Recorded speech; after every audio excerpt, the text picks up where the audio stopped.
Hello കാറ്റത്തെ കിളിക്കൂട് പുത്തൻ promo വിശേഷങ്ങളിലേക്ക് എല്ലാ കൂട്ടുകാർക്കും സ്വാഗതം. അങ്ങനെ ഇന്ന് ഭയങ്കരമായിട്ടുള്ള ഒരു പ്രൊമോ തന്നെയാണ് കേട്ടോ. നമ്മുടെ സുധീഷിനെ വന്ന് സൂര്യ കുറെ ഭീഷണിപ്പെടുത്തുന്നുണ്ട്. അപ്പൊ സൂര്യയുടെ അടുത്ത് സുധീഷ് പറയുന്നുണ്ട്, നിങ്ങളുടെ കൂടെ ജീവിക്കാതിരിക്കാൻ ഞാൻ ഏതറ്റം വരെയും പോകും എന്ന് പറയുന്നുണ്ട്, നിങ്ങളുടെ കയ്യിൽ നിന്ന് നിധിയെ രക്ഷിക്കാൻ വേണ്ടി. അപ്പൊ തന്നെ നമ്മുടെ സൂര്യ നമ്മുടെ സുധീഷിന്റെ കോളറിൽ കുത്തിപ്പിടിക്കുന്നുണ്ട്. പിന്നെ അവർ അങ്ങോട്ടും ഇങ്ങോട്ടും തമ്മിൽ എന്താ പറയുക, വാക്കുതർക്കവും ആ ഒരു കയ്യാങ്കളിയും തന്നെ ആയിട്ടോ.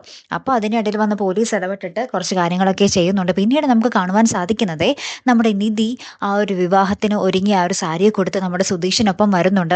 അപ്പോൾ പോലീസുകാരൊക്കെ മാലയൊക്കെ റെഡിയാക്കി വെക്കുന്നുണ്ട്. എന്നിട്ട് ഈ വീട്ടുകാരുടെ മുന്നിൽ വെച്ച്, അതായത് അച്ഛൻ്റെയും അരുണിൻ്റെയും നമ്മുടെ സൂര്യയുടെയും മുന്നിൽ വെച്ച് നമ്മുടെ സുധീഷ് നിധിയുടെ കഴുത്തിലേക്ക് ആ മാല ചാർത്തുന്ന ഒരു നിമിഷങ്ങൾ തന്നെയായിട്ട് കൂട്ടുകാരെ നമുക്ക് കാണുവാൻ സാധിക്കുന്നത്. അപ്പം നിധിയും ആകപ്പാടെ ഷോക്കിലാണ്. നിധി ഒരിക്കലും സുധീഷിനെ വിവാഹം കഴിക്കണമെന്ന് മനസ്സിൽ വിചാരിച്ചിട്ട് പോലുമില്ല. പക്ഷേ സുധീഷ് അത് ഒരു ലോട്ടറി പോലെ മനസ്സിൽ കണ്ട് വേഗം തന്നെ പോലീസ് പറയുമ്പോൾ തന്നെ സുധീഷ് നമ്മുടെ നിധിയുടെ കഴുത്തിലേക്ക് മാലയിടുന്നുണ്ട്.